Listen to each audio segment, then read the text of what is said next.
चीन में कोरोना के मामले बढ़ने के साथ ही भारत, जापान और अमेरिका जैसे देशों में नई लहर का खतरा मंडराने लगा है। इसी बीच चीन ने जीरो कोविड पॉलिसी हटाने के बाद पहली बार कोरोना से मौत का आधिकारिक आंकड़ा जारी किया है। चीन के हेल्थ मिनिस्ट्री के मुताबिक 8 दिसंबर से 12 जनवरी तक 60,000 लोगों की मौत हुई।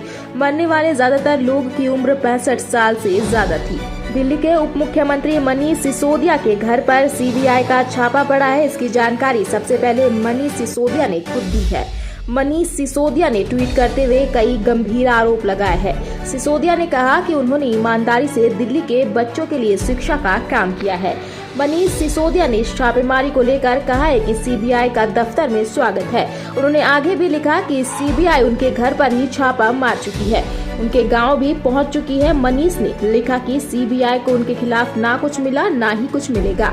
मनीष सिसोदिया ने कहा कि उन्होंने कुछ गलत नहीं किया है, उन्होंने ईमानदारी से बच्चों की शिक्षा के लिए काम किया है। पंजाब में राहुल गांधी की भारत जोड़ो यात्रा में शनिवार को जालंधर से कांग्रेस सांसद चौधरी संतोख सिंह का निधन हो गया। उन्हें हार्ट अटैक आया। इसके बाद उन्हें फौरन फगवाड़ा के अस्पताल ले जाया गया, जहां डॉक्टरों ने कहा कि उनकी रास्ते में ही मौत हो चुकी है। सांसद संतोख का कल सुबह 11 बजे उनके पैतृक गांव थातीवाल में अंतिम संस्कार किया जाएगा। इधर राहुल ने भारत जोड़ो यात्रा रविवार तक रोक दी है। अंतिम संस्कार के बाद फिर से यात्रा शुरू होगी। केंद्रीय मंत्री नितिन गडकरी को लेकर एक बड़ी खबर सामने आ रही है। बताया जा रहा है कि किसी अज्ञात शख्स ने गडकरी के नागपुर स्थित कार्यालय में फोन कर जान से मारने की धमकी दी है। शिकायत मिलने पर नागपुर पुलिस ने जांच शुरू कर दिया है। आरोपी कॉलर को ट्रेस करने की कोशिश की जा रही है। मैनपुरी में फैक्ट्री में गेहूं उतार कर लौट रहे मजदूर से भरी ट्रैक्टर ट्रॉली को कंटेनर ने टक्कर मार दी। वहीं घटना के बाद मौके पर चीख पुकार मच गई। घायलों को स्थानीय लोगों की मदद से अस्पताल पहुंचाया गया।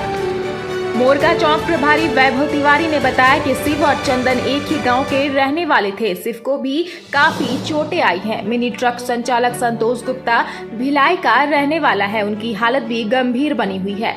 सभी के परिजनों को भी सूचना दे दी गई है। उनके आने के बाद पंचनामा कार्रवाई होगी।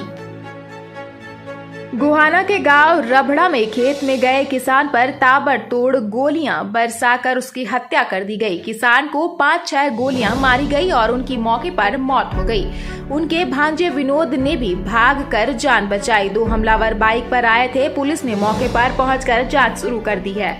कानपुर के पनकी गंगागंज में एक युवक की सिर कूचकर हत्या कर दी गई। शनिवार सुबह खाली मैदान में युवक का शव मिला तो हत्याकांड की जानकारी हुई।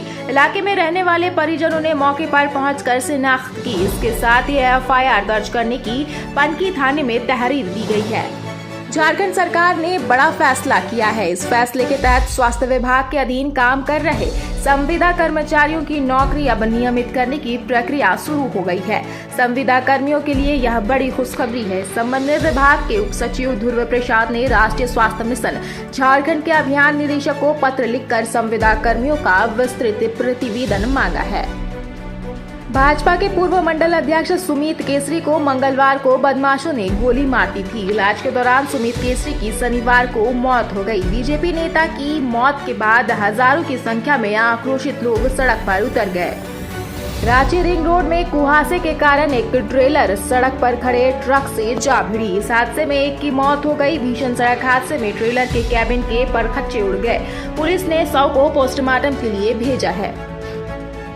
रांची से नेतरहाट घूमने गए छात्रों की कार खाई में गिरी, 2 की मौत। नेतरहाट घाटी स्थित मिलिट्री मोड़ के पास शुक्रवार की देर रात एक कार खाई में गिर गई। इस हादसे में कार सवार 6 छात्रों में से 2 की मौके पर ही मौत हो गई। सभी युवक रांची में रहकर पढ़ाई कर रहे थे।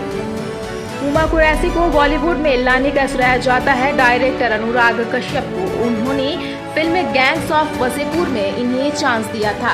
इन दोनों के बीच काफी अच्छी बॉन्डिंग भी है। हाल ही में हुमा ने सोशल मीडिया पर अनुराग कश्यप पर अपना गाना चुराने का आरोप लगाया, साथ ही केस करने की धमकी भी दी है। उनके दावे का जवाब देते हुए अनुराग कश्यप ने कहा कि गाना चोरी हो सकता है, लेकिन इसे कभी भी रिलीज नहीं किया गया। भारतीय टीम जनवरी के अंत में न्यूजीलैंड के खिलाफ 3 वनडे और 3 T20 मैचों की सीरीज खेलेगी। इसके बाद 9 जनवरी से ऑस्ट्रेलिया के खिलाफ 4 टेस्ट मैच की सीरीज शुरू होगी। टेस्ट सीरीज के बाद टीम को कंगुआरों से 3 वनडे भी खेलने हैं। वनडे वर्ल्ड कप ईयर की दूसरी सीरीज के लिए चेतन शर्मा को लीडरशिप वाली सिलेक्शन कमेटी ने क्रिकेट कीपर बल्लेबाज KL राहुल और अक्षर पटेल को आराम दिया है, क्योंकि ये दोनों पारिवारिक कारणों से टीम के लिए उपलब्ध नहीं थे। वनडे टीम में राहुल की जगह ईशान किशन और KS भरत को मौका दिया गया है, जबकि T20 में पृथ्वी शॉ को टीम से शामिल किया गया है।